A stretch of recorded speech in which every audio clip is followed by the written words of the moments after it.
Hey everyone, this is David Betancourt, one half of Blerds in the Attic, with a quick video because I wanted to come in and talk about the latest release from McFarlane Toys, which I think is really cool. So McFarlane Toys, they just released a new set of Batman Returns toys that are going to be available for pre-order this Friday, September 19th, and likely available sometime later in the fall in terms of when you actually get them. But the pre-order is going to be end of this week.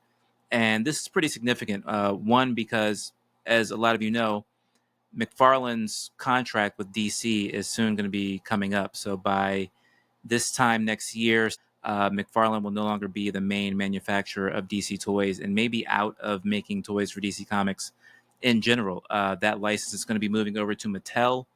So the clock is really ticking on what McFarlane can do in terms of their DC toys. Now, I myself think this announcement for Batman Returns is a big deal. Why? Because it completes the Batman filmology, whatever you want to call it, set. So McFarlane has done Batman 89, which I have right here. This is one of my favorite figures. Obviously, this is the Michael Keaton Batman figure from the very first Batman film. He's done Batman Forever with the Val Kilmer Batman and Chris O'Donnell Robin. He's done Batman and Robin with the George Clooney Batman and Chris O'Donnell kind of updating to the Nightwing Robin suit with just kind of like the red logo and all black. So the only thing McFarlane hadn't done in terms of the Batman films, the original four, if you will, the ones that got it all started, is Batman Returns. He has done Batman Begins and The Dark Knight and Dark Knight Rises. So really, Batman Returns was all that was left. So I think it's kind of cool that he's filling up this gap with a little bit of time that he has left. So the figures that have been announced are Michael Keaton's Batman.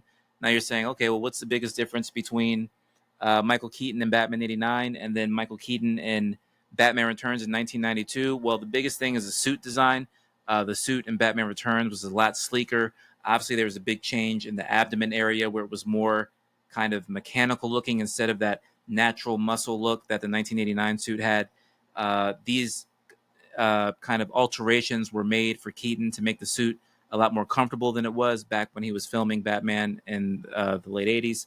So there is that's the first thing I looked for when the Batman Returns figure was announced. You know, I checked the abdomen, and sure enough, it's that kind of like squared off. They're not really abs, but they're kind of like signifying that it's armor covering the abdomen kind of thing.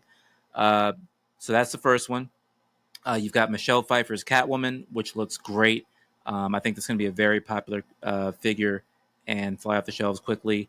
Danny DeVito's Penguin and Christopher Walken's Max Schreck, a.k.a. the scariest person I've ever seen.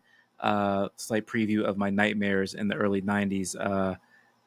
Christopher Walken was so fantastically creepy as Max Schreck in Batman Returns, and I think it's perfect and very poetic that he's getting his own action figure. He absolutely deserves it for what he brought to the Batman Returns movie. So again, these figures will be available for pre-order end of this week, September 19th, Friday, September 19th. You've got to be real quick at the draw with these pre-orders. I generally kind of like to float around. I don't like to wait for the email announcement. A lot of time McFarlane Toys will send out an email saying, hey, this is available for pre-order now. And by the time you get that email, the pre-order is already gone. So generally these things tend to hit around noon Eastern, 9 a.m. on the West Coast. And when it does, you know, you've got to run the Amazon, run the McFarlaneToys.com, whatever your preferred method of purchasing these is, and get there pretty quickly. I do think these are going to fall off the shelves. I'm very excited. I hope to get all four of them myself to kind of complete my Batman on film set. I've got all the Batman movie McFarlane figures, and I'm really looking forward to these Batman Returns ones. So just a quick update on what's going on in the world of toys. Again, I think this line is pretty significant because it may be one of the last DC Comics, especially when it comes to the movies, things that McFarlane does. It's going to be very interesting to see. I don't think they're going to have figures for the new Supergirl movie when it comes out next summer, because by then I think the reins would have already been handed over to Mattel. So this may be the last McFarlane Toys DC movie figures that we get. So it'll be interesting to see. That's it for right now. Thanks for tuning in. Be sure to check out the Blerds in the Attic podcast. We'll be coming back very soon to all podcast listening spots near you. Thanks for tuning in. Talk to you soon.